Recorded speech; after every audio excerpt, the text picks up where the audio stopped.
What if everything you thought you knew about good leadership was wrong? What if the most effective rulers weren't necessarily loved, but feared? Today, we dive into the mind of a man whose ideas challenged the very foundations of morality and power, a man whose name became an adjective synonymous with cunning strategy, Niccolò Machiavelli. His insights, born from a tumultuous era, didn't just shake his world, they continue to provoke, inspire, and alarm us centuries later. We're going to explore how one Florentine diplomat became the father of modern political science and why his controversial perspectives still shape our understanding of leadership and governance today. Get ready to peel back the layers of a truly complex genius. Born in Florence in 1469, Niccolò Machiavelli emerged during the vibrant yet volatile period of the Italian Renaissance.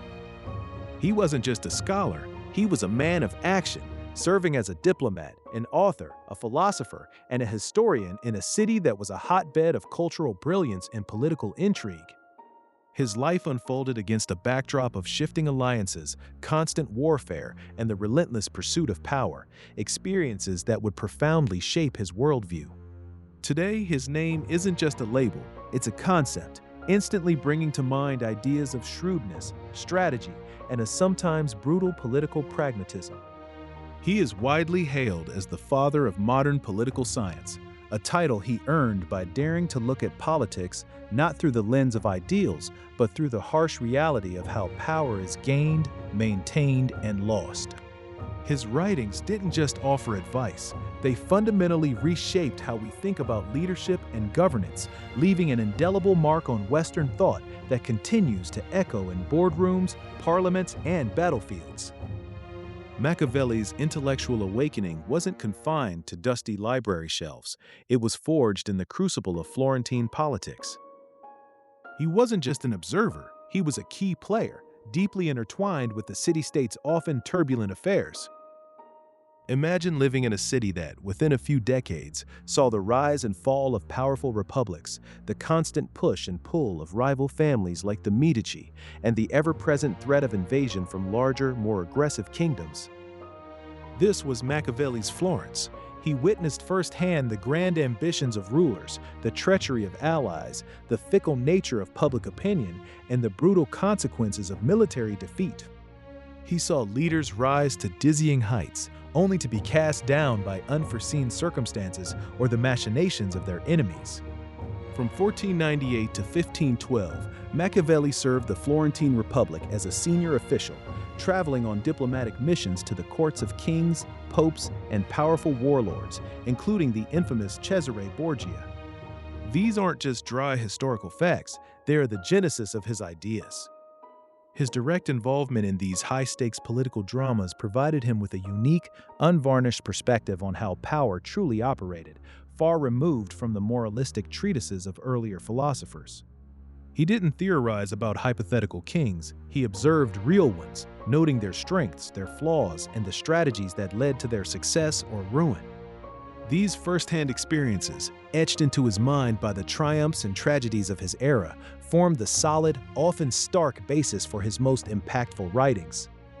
He learned that in the messy world of governance, intentions often mattered less than outcomes, and that the survival of the state was often the highest, most demanding virtue.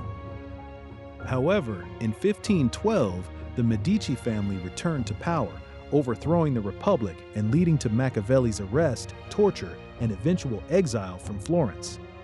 Stripped of his public office, he retreated to his small farm outside the city. It was during this period of forced reflection, steeped in frustration and a longing to serve his state, that he penned his most famous and controversial work, The Prince. The Prince is not some gentle self-help book for aspiring leaders. It's a raw, unflinching guide to statecraft, written with the urgency of a man who believed his city, and indeed all of Italy, needed strong, decisive leadership to survive. Unlike previous political texts that focused on how a ruler should act according to moral virtues, Machiavelli offered a pragmatic instruction manual on how a ruler could actually secure and maintain power in a dangerous world. It wasn't about being a good Christian king, but about being an effective one. This was a radical departure, fundamentally altering the way people thought about governance. The core principles outlined in The Prince are what have made it both revered and reviled. Machiavelli prioritized the security and stability of the state above almost everything else. For him, a stable state meant protection for its citizens, law, and order. To achieve this, he famously argued that a ruler might need to employ what many would consider ruthless tactics. This wasn't because he enjoyed cruelty, but because he believed that in a world full of treacherous rivals and unpredictable fortune, a ruler had to be prepared to do what was necessary, not just what was nice.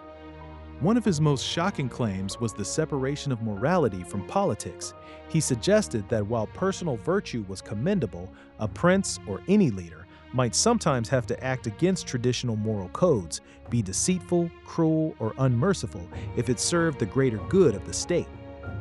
This wasn't an endorsement of evil for evil's sake, but a recognition that the rules of personal conduct didn't always apply in the high-stakes game of political survival. He famously advised that it is much safer to be feared than loved if one cannot be both. His logic was simple. Love is fickle and can be broken, but fear of punishment is a much stronger, more reliable bond. A leader who is merely loved might be taken for granted. One who is feared commands respect and obedience.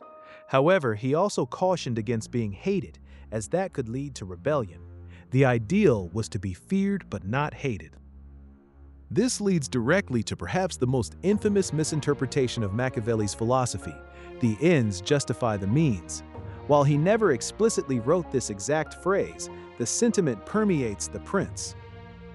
He essentially argued that if the goal is the survival and prosperity of the state, then a ruler should be prepared to use whatever methods are effective to achieve that goal, even if those methods are morally questionable in a personal sense.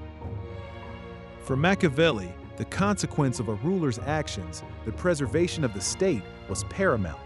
If a difficult, even brutal decision prevented civil war or foreign invasion, then it was a necessary and justifiable act of statecraft. Despite the notoriety of The Prince, many ideas about Machiavelli are deeply misunderstood. He is often portrayed as a cynical advocate for tyranny, a man who championed cruelty for its own sake. But that's a simplistic view. Machiavelli wasn't advocating for tyranny because he loved oppression. He was a Republican at heart.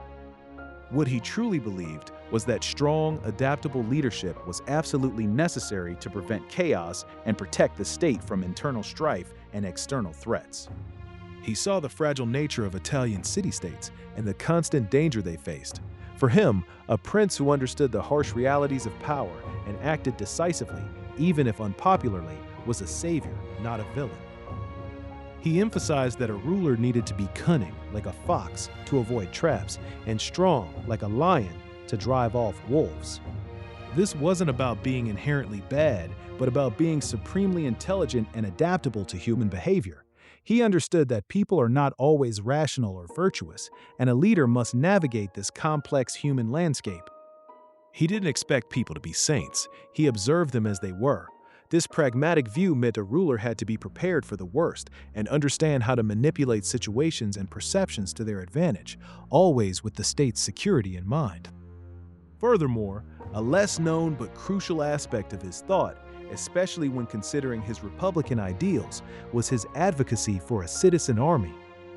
He believed that mercenaries were unreliable and dangerous, and that a state's true strength lay in its own citizens, armed and trained to defend their homeland.